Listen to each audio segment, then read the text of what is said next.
Hello everybody. Today we're going to showcase the installation and the removal of our new mini zero gravity system.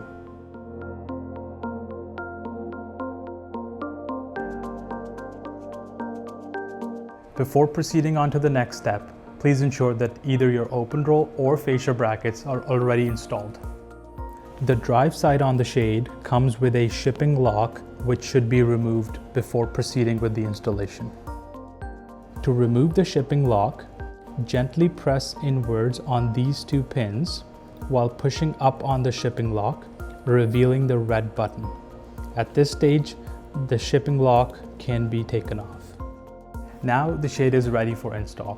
Please make sure the red button on the drive side is fully exposed and is not accidentally pressed before the shade goes on to the brackets. Now the idle end goes onto the bracket, followed by the spring side.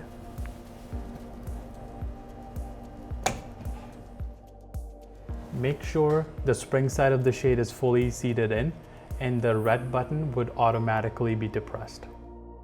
After the shade's been installed, it should be ready for use and properly balanced.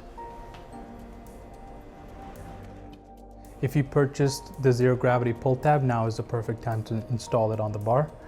The bottom clips on and then it can be pressed in the middle and the clip is on.